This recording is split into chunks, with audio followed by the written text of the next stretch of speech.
Welcome back, dear students. Today we are continuing with the topic ruling the countryside. Today we will read about the Blue Rebellion and after. Blue Rebellion क्या था? पिछले video में मैंने आपको Indigo production के बारे में बताया था और बताया था कैसे ये इंडिगो प्रोडक्शन जो थी किस तरीके से इसने जो पीजेंट्स है उनके लिए ये दर्द-ए-सर बन गया था। तो लोग जो है वो रेबेलियन पे आ गए थे। अब आज हम देखेंगे ये ब्लू रेबेलियन स्टार्ट कैसे हुआ और ये कामयाब कैसे हुआ, कौन कौन सी चीज़ें इसमें हुई। तो हुआ क्या, मार्च 1859 में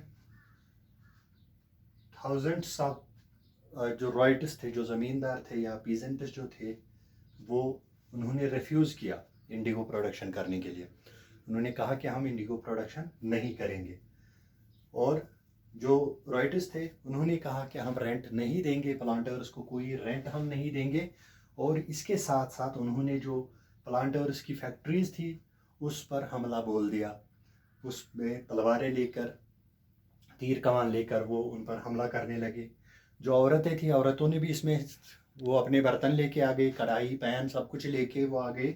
और इस जो ये जो प्लांटर्स थे, ये जो जुल्म इन पे कर रहे थे, जो नॉन प्रॉफिटेबल कल्टीवेशन इनसे करवा रहे थे, इसके खिलाफ ये एकजुट हो गए। वो वर्कर्स जो प्लांटर्स के यहाँ काम करते थे, क्योंकि मैंने आपको कहा था कि ये रेंट पे ज़मीनें लेते थे फिर उसमें मजदूर लगाते थे। जो अब प्लांटर्स के वहाँ काम करते थे, उनके यहाँ काम करने जाते थे, उनके साथ सोशल बाइकआउट हुआ। और जो गोमाथास थे, गोमाथास किनको कहते थे, जो एजेंट्स थे इनके प्लांटर्स के, जो रेंट लेने आते थे, जो कलेक्शन ऑफ रेवेन्यू करते थे, कलेक्शन ऑफ रेंट करते थे, जब वो रेंट लेने आए तो उनको लोगों ने पीटा, मारपीट उनके साथ की। तो इस तरीके से ये जो ब्लू रेबेलियन है इसने तूल पकड़ी। इसके साथ साथ जो रॉयट्स थे, अब इन्होंने कसम खाई कि आज के बाद हम इंडिगो प्रोडक्शन नहीं करेंगे। और जो ये एडवांसेस लेते थे इंडिगो इनसे, प्लांटर्स से, अब ये वो ना एडवांस लेंगे ना वो इंडिगो प्रोडक्शन करेंगे। 1859 में क्या हुआ, और जो इंडिगो रॉयट्स थे उन्होंने सोचा कि गवर्नमेंट है, यानी जो ब्रिटेन गवर्नमेंट थी उस वक्त, क्योंकि आपको याद होगा 1857 जो रिवोल्ट 1857 हमने पढ़ा कि उसमें क्या हुआ था, जो प्रेशर पड़ा था ब्रिटेन गवर्नमेंट पे, वो नहीं चाहते थे कि अब 1857 दोबारा रिपीट हो। तो इन्होंने ये सोचा कि गवर्नमेंट भी हमारा सपोर्ट करेगी, वो नहीं चाहेगी कि फिर से यहाँ पे हालात ख़राब हो, एक और रिवोल्ट इसमें हो। इसके साथ साथ जो लोकल ज़मींदार थे, जो विलेज हेडमैन थे, इन्होंने भी रॉयट्स का साथ दिया। क्यों साथ दिया? क्योंकि इनकी भी ज़मीनें चली गई थी, ये भी इनकी जो पोजीशन अपनी थी विलेज हेडमैन्स की, ज़मींदार्स की, वो ख़त्म होने को लगी थी, क्योंकि परमानेंट सेटलमेंट ख़त्म हो गया था। अब राइट वाली सेटलमेंट और महल वाली सेटलमेंट में इन दोनों के पास ना ज़मींदार्स और ना विलेज हेडमैन्स, इनके पास मतलब अब वो पावर नहीं रह गया था, इनके पावर्स ख़त्म हो गए थे। और जो विलेज हेडमैन थे, इनसे ज़बरदस्ती जो इनके साथ कॉन्ट्रैक्ट साइन करवाया जाता था कि आप इतनी ज़मीन पर आप इंडिगो कल्टीवेशन करोगे, तो उससे भी ये बहुत ज़्यादा तंग आ चुके थे। तो जो ही ये रेबिलियन फैला, तो जो इंटेलेक्चुअल्स थे, पढ़े लिखे थे कलकत्ता के, वो इन डिस्ट्रिक्ट्स में गए और इन्होंने ये लिखा, इनके बारे में लिखा, ये जो राइटर्स थे, कौन कौन सी मुसीबतें, कौन कौन सी तकलीफें, कौन कौन सी मिजरीज इन्होंने उठाई ड्यूरिंग दिस इंडिगो कल्टीवेशन।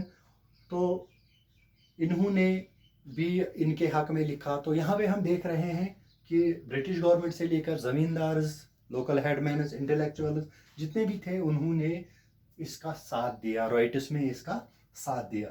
तो फाइनली क्या हुआ कि ये जो ब्रिटेन गवर्नमेंट थी ये भी प्रेशराइज हो गई। सबसे पहले इन्होंने क्या किया, इन्होंने फौज लाई और जो इनके प्लांटर्स थे उनको सिक्योरिटी दी ताकि इनको कोई नुकसान ना पहुंचा सके।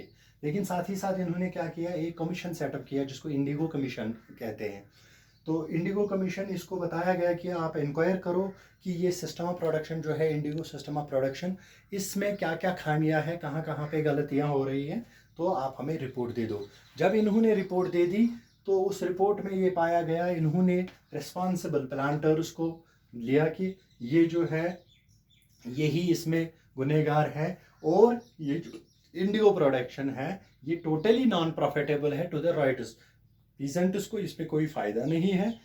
तो इन्होंने अपनी इसमें यही लिखा। तो उसके बाद ये डिक्लेयर हुआ कि जितना आज तक इन्होंने जो पहले से एडवांस लिया था, गवर्नमेंट ने ये डिक्लेयर किया कि एडवांसेस जब तक आपके चुकता हो जाए, जब तक आपके जितना आपने कर्जा लिया है जब तक वो चुकता हो जाए तब तक आपको इंडिगो प्रोडक्शन करनी है। एक बार आपका कर्जा उतर गया फिर आपकी खुद की मर्जी है, आप ये कल्टीवेशन कंटिन्यू करो या डिसकंटिन्यू करो।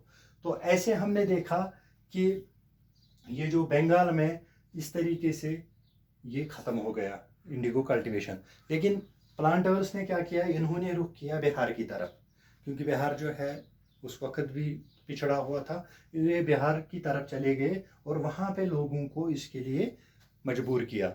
लेकिन धीरे धीरे वहाँ पे भी राइट्स स्टार्ट हो गए, और फिर 1917 में जब गांधी जी अमेरिका से वापस आए तो उन्होंने चंपारण मूवमेंट स्टार्ट की इसके खिलाफ, और वहाँ पर भी इंडिगो प्रोडक्शन जो है वो ख़त्म करवाई। तो इस तरीके से हमने देखा कैसे इंडिगो प्रोडक्शन के लिए लोगों ने, इसकी रोकथाम के लिए कैसे लोगों ने पहल की, किस तरीके से राइटर्स ने, ज़मींदारों ने, विलेज हेडमैन्स ने, और बाकी गवर्नमेंट्स ने, इंटेलेक्चुअल्स ने, और फाइनली महात्मा गांधी ने कौन सा रोल निभाया। इसके साथ ही ये टॉपिक ख़त्म होता है, रूलिंग द कंट्री साइड। इसके साथ ये चैप्टर ही ख़त्म हो जाता है। होप कि आपको समझ में आ गया होगा। कोई भी क्वेश्चन हो, कोई भी क्वेरी हो तो आप कमेंट बॉक्स में पूछ सकते हैं। अगले वीडियो तक दीजिए इजाज़त। Take care and good bye.